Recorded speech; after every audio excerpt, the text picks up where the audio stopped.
So, what happened to your first wife?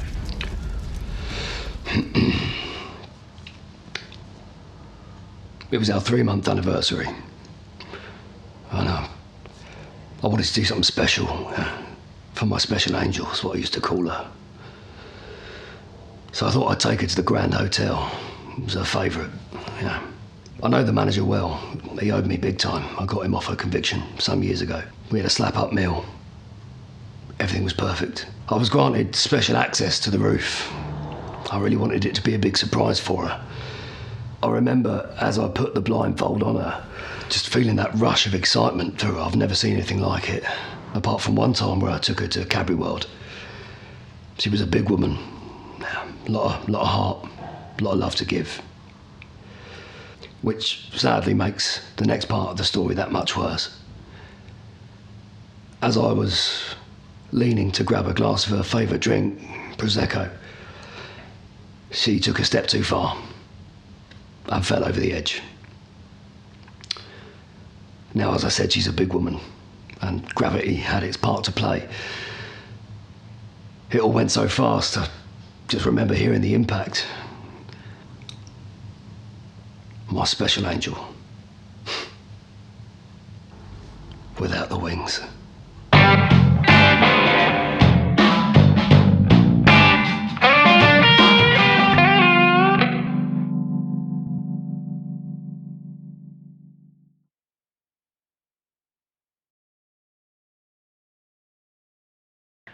Have you had any other love interests recently?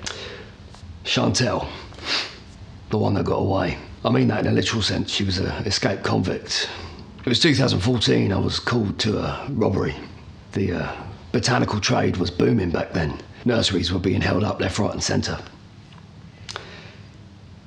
Now this gang weren't very intelligent and got their definitions all arse upwards. I approached the scene with caution, and as I weaved in between these terrified children, I tried to negotiate with the gang leader.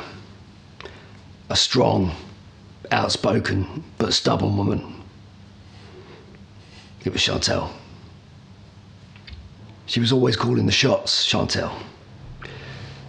Unfortunately, that day, it was me that called the last shot. I took her down with a single blow to the abdomen. All I could hear was children screaming and shots being fired.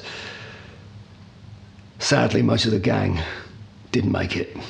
Some teachers were wounded.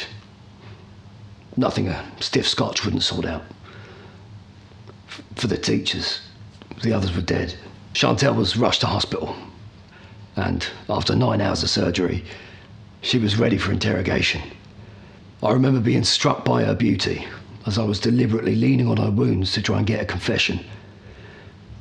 The only confession I got that day was a confession of love.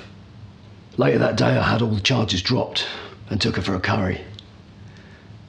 We talked about life, love, darkness, light. We talked for hours. Things ranging from how to hotwire a car to avoiding borders when escaping a country. Such a thirst for knowledge, and I was happy to oblige. After we divvied up the bill, which, as it happens, went in my favour, I skipped on rice, she excused herself for what I thought was going to be a quick powder. She never came back. So afraid of committing, so afraid of happiness. I hope she finds it one day. I'm just sad it couldn't be with me. Last I heard, she was found electrocuted in a car on the Swiss border of France. Such a waste.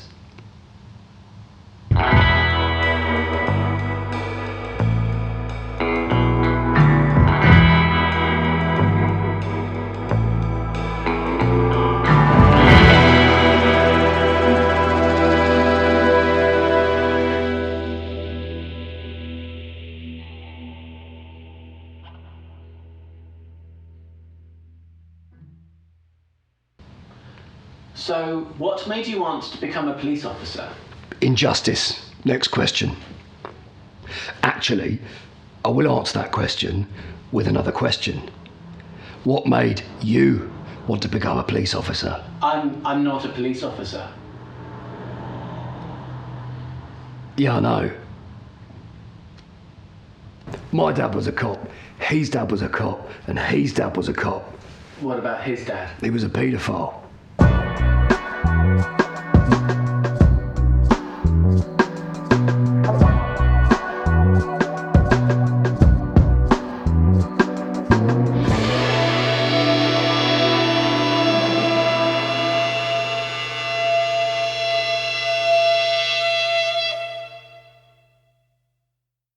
So what do you do in your free time? I read poetry mainly. I like poetry. It's a way of escaping, into a world that isn't this one. A way of getting away from it all. I often like to dive into other people's poems and see what they've suffered. Sometimes it really resonates in here, Sometimes it doesn't, sometimes a lot of it's quite shit. But you get that odd one, that really pierces you, and you think, that could have been written by me if it was slightly better. Just knowing these poets are hurting makes me feel good. I've actually got a book here I'd like to read you a poem from. It's one of my favourites. It's by Michael Horowitz.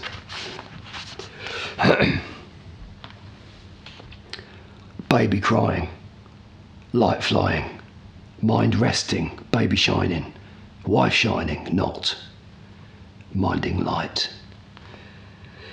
8 moon pales at the sun's lustre, moon flight at birdlight, till the morning gives way to the bright noonday. Out of the dark we came, into the dark we'll go travelling, and still life, in clouds, in height, in shade, in light. I remember when I first read that thinking, that's exactly how I feel.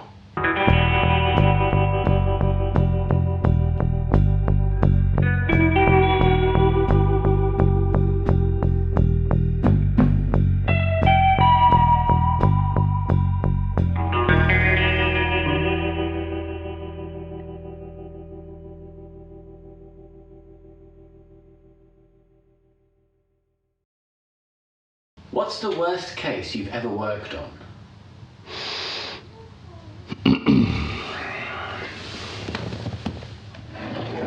The worst case. Are you sure you want to know? It's not for the faint-hearted.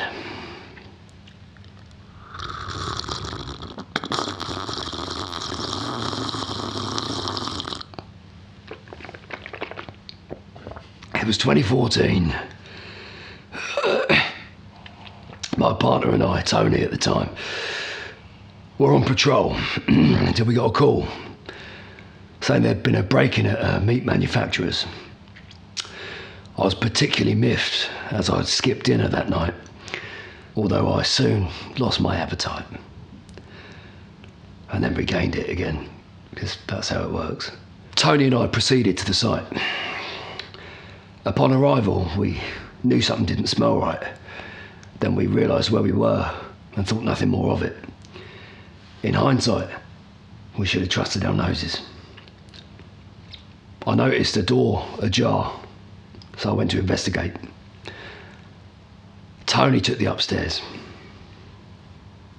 The stench grew stronger, and so did my sense of unease. I knew something wasn't right when I saw a man with a gun. My initial reaction was he was just there doing his job, until I looked in closer. I noticed it was a machine gun. Now, I know there's many ways of butchering animals. A machine gun doesn't seem fitting. I mean, the shrapnel alone would take weeks to get out of any pig, cow, goat. So it has to be prepped a lot before it's ready for human consumption. And I remember thinking to myself, he's not here to kill animals. He's here to kill people. By the time I'd snapped out of my thought trance, they'd already captured Tony, and I realised there was at least 20 men surrounding me with machine guns. There was nothing more I could do. They held Tony over a meat mincer and demanded to know why we were there. Now, I'm very stubborn. I'm a man of the law, and I don't negotiate with terrorists or men with guns in meat factories. But I remember shouting, "If you want to know why we're here, you're just gonna have to kill him." I seriously misjudged the situation. I ran after the criminals who were now fleeing. And all I can remember hearing is the sound of bone crushing and my partner screaming in agony for help. After a 2-minute pursuit, I admitted that they had outrun me, and I was left with Tony. I remember just staring at him for minutes. I just heard bones cracking and...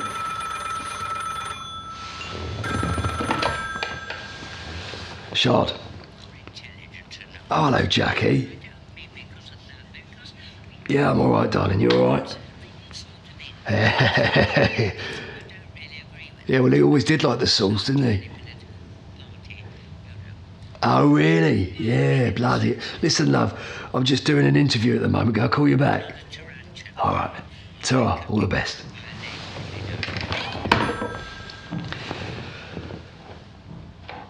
You never quite forget the sound of your best friend screaming for help.